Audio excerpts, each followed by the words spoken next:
یہ بات تو آپ نے ضرور سنی ہوگی کسی نہ کسی کے بیان کے اندر کہ ایک بار حضور اقدس صلی اللہ تعالی علیہ وسلم نے سخت طوفانی رات میں ابو جہل کا دروازہ کھٹکھٹایا تو ابو جہل نے اپنی بیوی سے کہا کہ ایسی طوفانی رات میں کوئی ضرورت مند ہی یہاں آ سکتا ہے، اس لیے میں اس کی حاجت ضرور پوری کروں گا۔ چنانچہ جب ابو جہل نے دروازہ کھولا تو دیکھا کہ حضور اکرم صلی اللہ تعالی علیہ وسلم کھڑے ہیں۔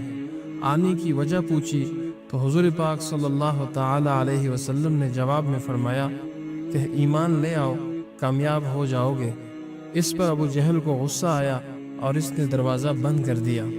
یہ واقعہ آپ نے ضرور کسی نہ کسی کے بیان میں سنا ہوگا۔